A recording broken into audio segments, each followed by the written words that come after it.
So I'm thinking about replacing those lines since the tank is off the car.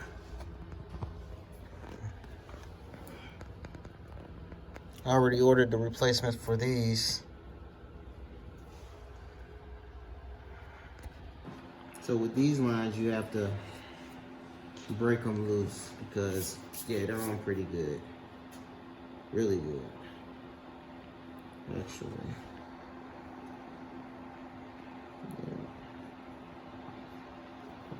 Yeah, this is what broke loose just from the I guess what was caked up on these lines, but yeah. All right, so as you can see, I've replaced the lines here and have fastened this thing back up, and now I've also replaced these guys as well. So everything looks good.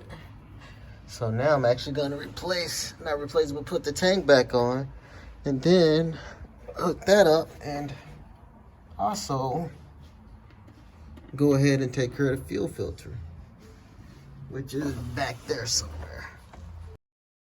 Yeah. So now it's the fun begins. Now I get to get this guy back in its respective place.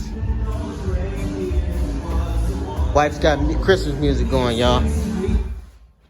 Oh, you killed the Christmas music. All right. So I just, removed the fuel filter, and this is what I'm looking at.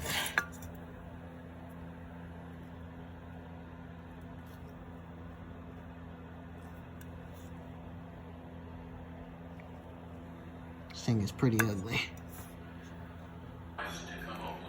So it was a bitch installing, but I finally finished.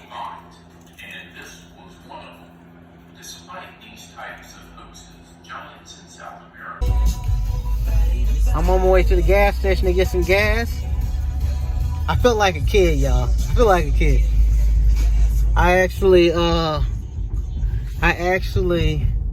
man, my face is dirty, but I actually turned the ignition on, and I had noise from the fuel pump. I didn't have that the last time, so I'm super excited. I got clean fuel lines. I'm excited. I'm excited. All right, y'all. Nobody should be this excited to put gas in their car, but I'm excited. I'm super freaking excited. I'm excited.